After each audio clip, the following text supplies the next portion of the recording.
You're watching Newsday TV. Thanks for joining us. I'm Ken Bufa. We're seeing green flags at Long Island State beaches. Hurricane Franklin and rare supermoon caused flooding, beach erosion, and dangerous surf conditions on our shores earlier this week. Macy Eglin has more from Robert Moses.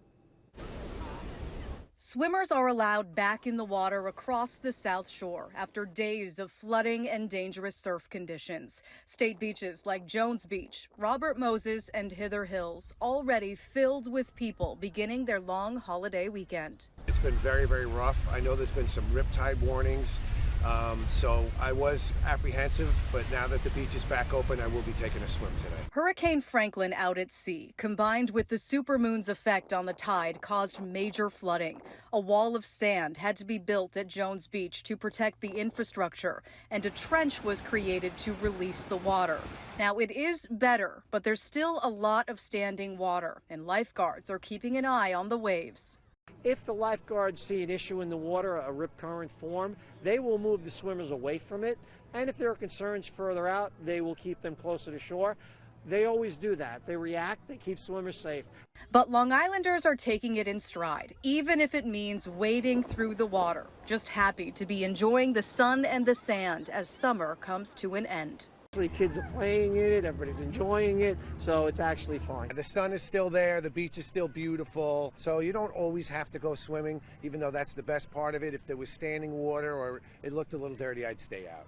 Other town and county beaches also opened back up to swimming as they keep a close eye on potential rip currents. As far as the state beaches are concerned, they will still have lifeguards on duty through September 17th. Reporting for Newsday TV at Robert Moses Field 5, I'm Macy Eglin. Planning to party this weekend? Will do so safely because police are stepping up patrols this holiday weekend. Nassau, Suffolk, and state police say they'll have more officers on the roads and on the water. Cops will have sobriety checkpoints and will be using both marked and unmarked vehicles to patrol. And authorities in South Carolina say they found no link between accused Gilgo serial killer Rex Heuermann and a woman reported missing in that state in 2017. That woman's name, by the way, is Julia Bean. As all investigators would, they will start right at the epicenter and move outward, beginning with the fact that this is hearsay, second and third hand information. Our investigators have contacted a number of people, but as of today, we are still unable to make a connection between Mrs. Bean or Miss Bean and Heuermann. Now, Bean's daughter said she thought she saw Heuermann with her mother before she disappeared. The Sheriff's Department says it hopes for swift resolution in this case for everyone involved. The hearts of the law enforcement community here in Sumter, South Carolina, the Sumter Sheriff's Office, are with the families there in Long Island, New York area, and our colleagues in law enforcement there.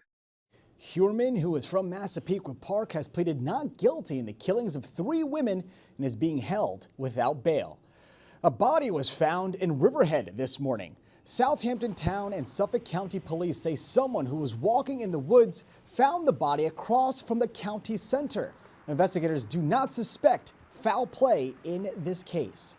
And first in Newsday, Holy Trinity High School just replaced its head football coach, Kamal Roy. It happened just 2 days before the season opener.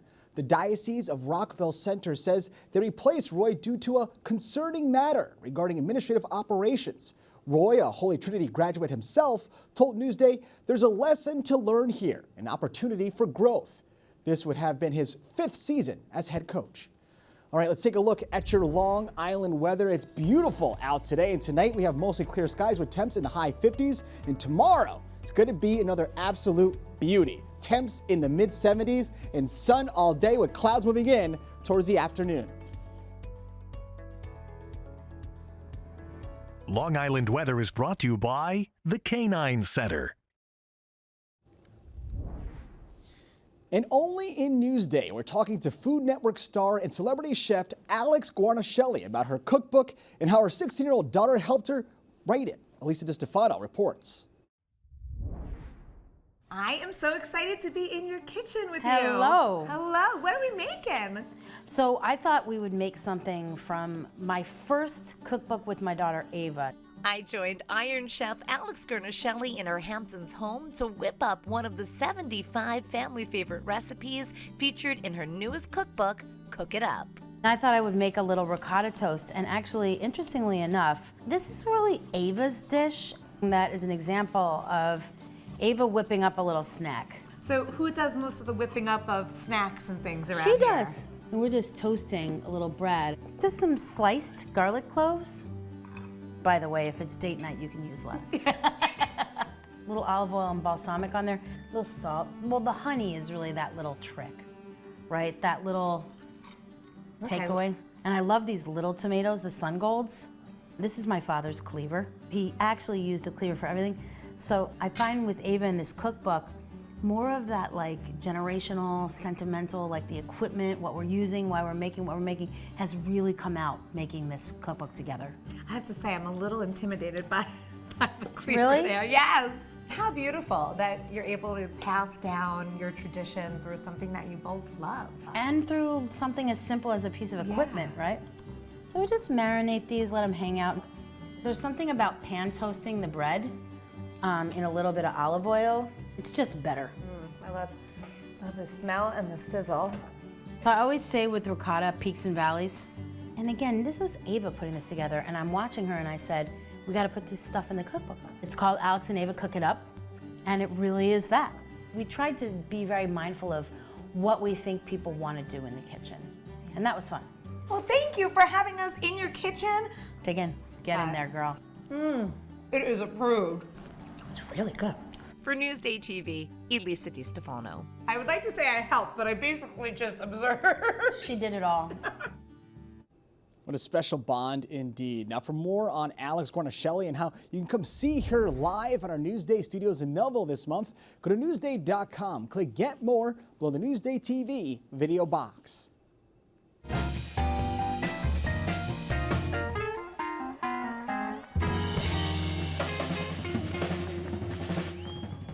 Hey movie lovers, we had a great summer with Barbie and Oppenheimer. Now, here comes the fall. I'm Rayford Guzman, film critic for Newsday. I'm going to show you 4 big movies that might be coming in the next few months. One of them is a twist on a beloved classic. We're talking about Wonka. Also on our list, May, December, Killers of the Flower Moon. But let's begin with Dumb Money. Yo, what up, everybody? Roaring Kitty here. I'm gonna pick a stock and talk about why I think it's interesting, and that stock is GameStop. This is the story of the famous GameStop stock fiasco of 2021. Paul Dano plays one of the real-life investors. The cast also includes Seth Rogen and Pete Davidson. The director is Craig Gillespie, the man behind I, Tonya and Cruella. Dumb Money is scheduled to come out September 15th. Next up is Killers of the Flower Moon. The land had oil on it, black gold. Money flows freely here now. I do love that money, sir. Martin Scorsese and Leonardo DiCaprio are back for their 6th feature together. The film also stars Robert De Niro. It's a story of murder, romance, and an oil-rich Native American nation. Killers of the Flower Moon is set to come out October 20th.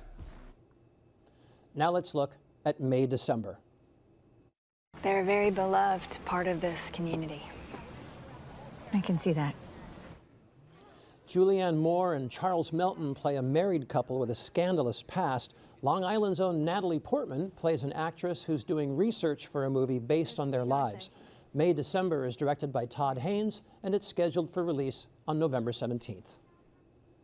First Gene Wilder played the part, then Johnny Depp. Now Timothée Chalamet is trying his hand at Wonka. You see, I'm something of a magician, inventor, and chocolate maker. So quiet up and listen down.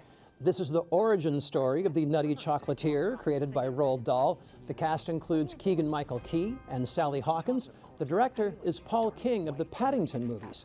Wonka is scheduled to come out December 15th. Now, will we see these movies or not? Well, Hollywood actors are still on strike. That means they won't publicize their movies, and that means the studios are pushing some releases all the way to next year. So we'll have to wait and see. I'm Rayford Guzman with Newsday TV.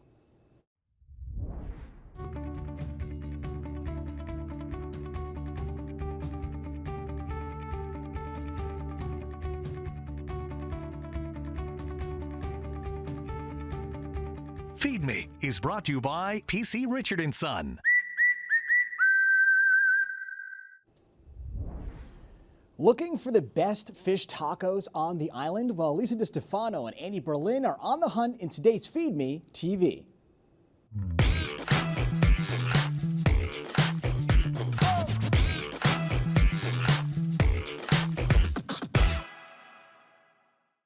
We're talking tacos and the best places to find fish tacos. The Newsday Feed Me team did taco taste testing across Long Island, including here at Mala Madre Taqueria in Westbury.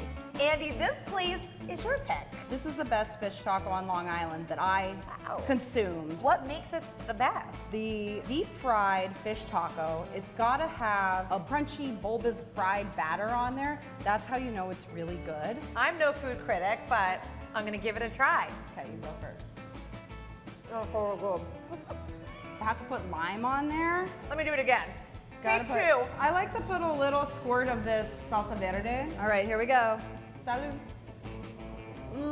What I like about this place is the fish taco is actually like substantial. Big piece of fish. Part of the difference here is that he makes his own corn tortillas. Andy, I'm going to keep eating while you tell us some other places our food writers picked for great fish tacos like these. So if you're more of a grilled fish taco person, which is an excellent style of fish taco by the way, I would suggest Tommy Tacos in Huntington. If you really like something a little bit more gourmet, one of my favorite spots is called Ruta Oaxaca, and that's in Patchogue. The salsas that they make are just so dialed in and like spicy. They're just gorgeous. This does have a little kick to it, right? Try the salsa. No, I can't take it. I can't. No, this is not kick for me. We gotta keep this baby in. And if you're into local fish, my favorite pick, it's called El Taco Bar. It's Laurent Torrandel, very famous French chef who's attempting Mexican food. And he uses local Montauk cod in his fish tacos. Well, I'm a big fan of the fish. I'm gonna try the shrimp, and I'm a big fan of this place. It has like a really good vibe. Yeah, what I love about it, feels Mexican. Yeah, it does. For Newsday TV, Lisa DiStefano. Is it really good? And they look delicious. Now, for more on where to find the best fish tacos, go to Newsday.com. Click Get More below the Newsday TV video box. There's nothing like when you finish a story, you have this product that goes out to the world and hopefully brings some truth to, society. Newsday, covering Long Island like no one else can. You're watching Newsday TV. I'm Ken Bufa. Thank you so much for joining us. We'll leave you now with a look at your 7-day forecast.